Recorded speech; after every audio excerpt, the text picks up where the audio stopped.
Hello, welcome to another cyclocross race video. This is the Central League Regional Championships, although you wouldn't necessarily know it because only 14 people showed up on the day.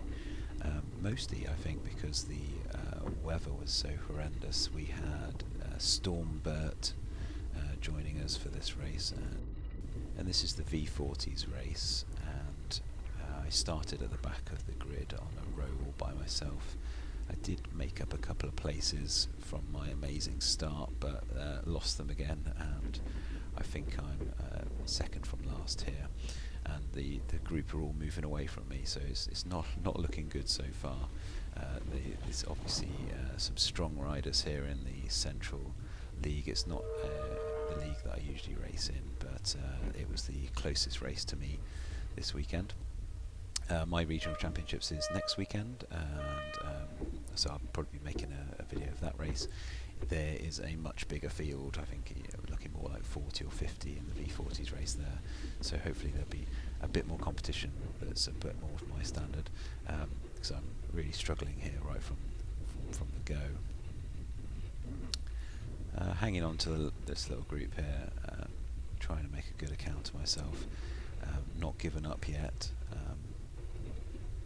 But I'm aware of how technical the course is, and you know it does. I think it is a kind of confidence thing as well. Like I sometimes don't want to be in front of people who I regard as better riders than me, because I know as soon as we get into the woods and onto the technical bits, I feel like I'm holding them back, and I think I need to really develop a bit more confidence in my own ability.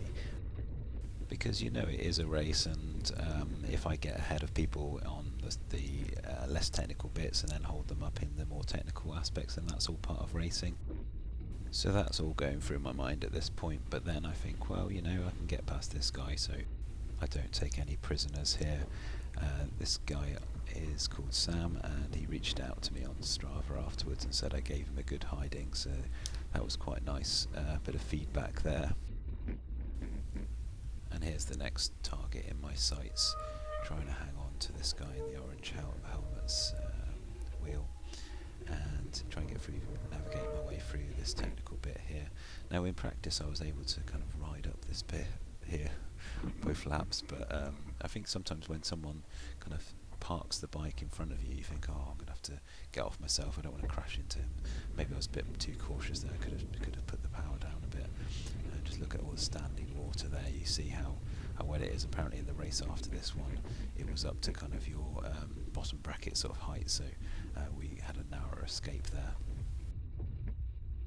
And most of the race is kind of on this mountain biker's dream play park here in the woods, and this is the sort of stuff I quite like riding myself, but there's one thing riding it for fun, there's another thing racing against people on it, and especially in these kind of wet and slippery conditions makes it just a little bit harder. I often felt like I was going to smash into that tree trunk there.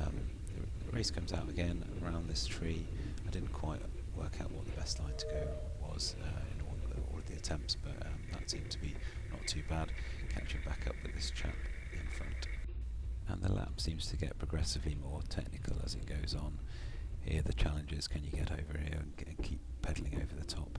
I tended to take this, which I thought was kind of an easier line on the left there. Most people seem to be taking the one on the right, which probably means it's faster, but there we go, you stick with what you know. And I'm still on the wheel here, it looks like maybe we're in for a bit of a race. The next challenge is to avoid bashing your head on the tree branch here, and plough down here with as much speed as possible and get over the other side. But as you can see, he sort of stopped at the top there, and that was in the back of my mind. I didn't want to smash into him again. That's my excuse for not getting over it there, even though I was doing it every time in practice, honestly. And this bit here was probably the most crucial part of the lap. I just had such a lot of fear for going down this little hill here, and you know, you'll see why. You know, I was in a rut, bounced out of the rut, didn't have the right line, and I'm off. I mean, I'm only going very, very slowly down the hill. I think I was doing what I'm supposed to do, putting my weight back and trying not to go over the handlebars, but I think I was just taking the wrong line every time I tried it. I mean, I made it down a couple of times, but yeah, that was just causing such a lot of anxiety for me on this race, and it was always in the back of my mind really, and that's really affected me. But I was kind of proud that I kept on going, and there was a similar race that I had last year in Cambridge, which was the regional championships for me last year, where it's a bit like this, a lot of kind of quite technical ups and downs and running up in through this mud and stuff, but actually at least I kept going. I ran up that hill, I didn't walk up it. I gave it a good shot getting up over here, and sort of made it without stopping there, and then I was found this bit quite scary as well. I mean, you've got this drop off here. I mean, it doesn't look like much, but it was incredibly muddy. You had to kind of scoot along with your foot on one side, and then get set up for going down the hill again, and then there's no real let up on it because you're straight up onto this little bit of off camber here, which wasn't too challenging, but usually that bit of off camber there would be the technical bit on a lot of the races, and it just shows you how varied cyclocross can be. Really, you can find you'll find a course that favours a powerful rider, a course that favours a technical rider, a course that favours somebody who can ride well on off camber sections, or one like this that sort of favours people who've been riding mountain bikes all their life. Anyway, we're back to the top of our favourite hill here, and just to prove that I can descend it without falling off, this goes much better. I stay a bit further to the right, and that's obviously the way to do it.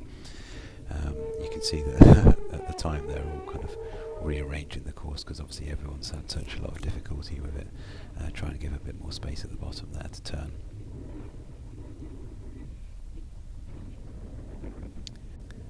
And here's another bit where I just almost managed to lose the bike there, but just managed to save it, and got into the right gear and actually managed to ride most of the way up this hill, which I thought was quite good.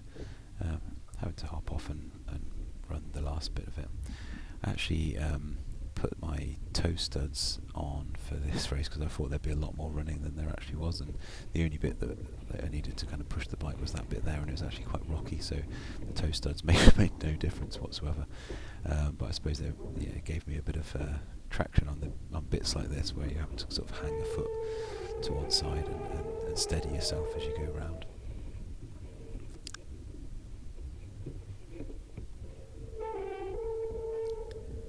And anyway, if you remember this bit of off camber here, I took it absolutely fine every single time. I don't know what I was thinking here. I just went far too far to the left, and then just a nice little slip there. Oh well, it happens from time to time. Get back up and get going again.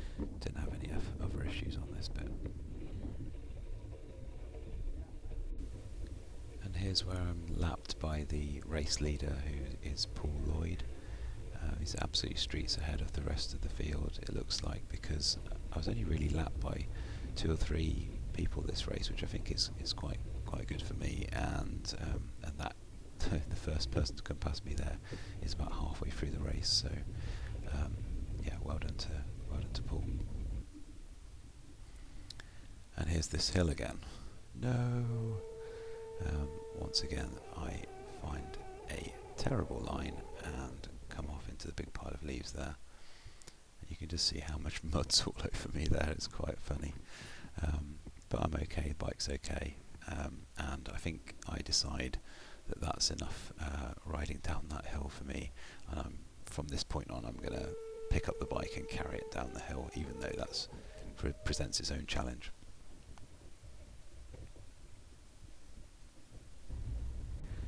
But it's not just me having a tough time in this race.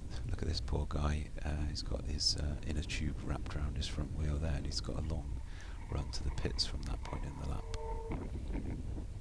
And then there we go, managed to make it over that little bit there, so it shows you that I can do it, particularly when I put my mind to it and I haven't got someone in front of me. And here's the hill again. This time I'm going to pick up the bike, I think, and try to skid down the hill, and just about manage that. It's quite funny how slowly I take this. But yeah, the the video doesn't show how ridiculously steep that bit was and how muddy it was. But that looks like probably a better option for me, although I seem to have stopped for a couple of minutes there. And here's this. Here is another attempt. This time someone's going to overtake me, and that just shows you how it should be done. Staying wider to the right. I think I was put off by those roots. If you can see on the hill there, I was too scared of those roots, so I was staying to the left, and clearly the wrong choice. Maybe in practice I should have stood at the top of the hill and watched other people a bit more. But I think that's the end of the race. It was a tough one for me. Hopefully you found something of interest in this. It was an incredibly tough round of the Central League. I'm pretty glad that I did it, got round, kept going, didn't give up. And yeah, hopefully it'll be good practice for my regional championships race in the Eastern League next week. Here's a bit of a view of my bike and how muddy it was. It doesn't look so bad actually because it was so wet and splashy, but my legs tell a different story. Thanks for watching the video.